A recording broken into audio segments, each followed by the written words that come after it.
Hi, this is Rod Gels from the Virtual Academy. Today's discussion is going to be on teaching approach. So when I talk about teaching approach, every teacher believes in different things. Every teacher has a different set of standards that they go by. That's what I'm going to be talking about today. So first off, for the beginner, first thing I want to do is I want to find a relationship with music and the guitar. It is a fun thing. Every student, there's a core set of things that they need to learn. There isn't not one clear path to get to that. I don't treat every student one way, or we don't go through the path of learning to one way. We learn about theory, we learn about technique, we learn about rhythm, we learn about listening, we learn about imitating, we learn about melody, we learn about harmony. We learn songs, we have fun. It is a lot of fun. We learn about a lot of this stuff and we don't even know we're learning about it, because if I can talk about chords, learning melodies and stuff like that, things that have fancy labels, but it's in everything we listen to. So in everything that we're about. So our first goal is to kind of master our first style of music, whether it be rock and roll, whether it be folk, whether it be country, whatever it is. First goal is our first success story. Okay, so as I said, chords, scales, melodies, songs, all wrapped into songs. Strumming, rhythm is essential in everything I teach, everything I do. Now, as the student becomes more experienced, the learning of songs is not so much a hard thing to do. Learning of songs is actually easy, and they may be able to do that on their own. This is the idea of self-reliance, and I teach the student to teach themselves. That is a thing.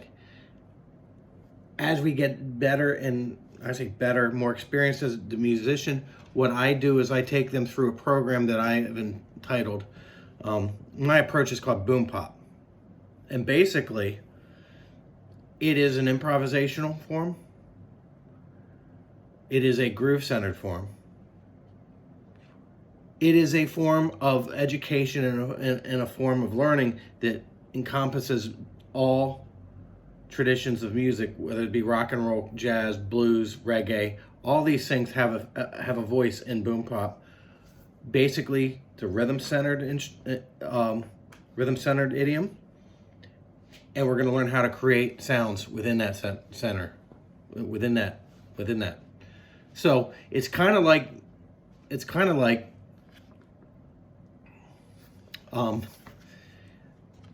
what the studio musician learns. The studio musician doesn't know how to play just one kind of music. Studio musician doesn't just memorize a bunch of stuff.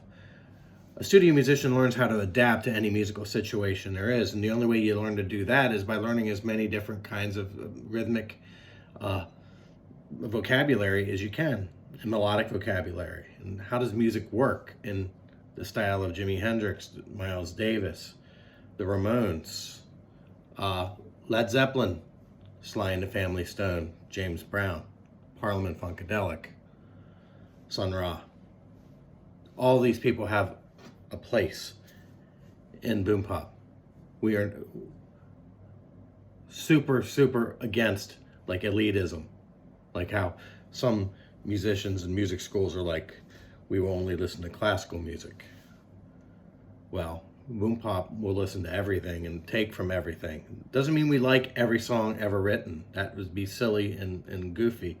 What it means is we can learn from every style of music, and we will learn from every style of music. How do the rock guys, what can we learn from rock and roll? In an age where a lot of people are getting into music through pop music, rock and roll is starting to become historic, a historic style. So what can we learn from that? What can we learn about the storytelling that you find in country music? And What can we learn about jazz without being a jazz player? You don't have to make jazz sounds. That's not what boom pop's about. Boom pop is about learning how to adapt like a studio musician would back in the day. They know how to play. They understand how music works. That's how they're able to adapt. So anyway, if you have any questions about my strategies or my ethos, my educational ethos, my background, yeah, text me. Right on the video, beneath in the messages.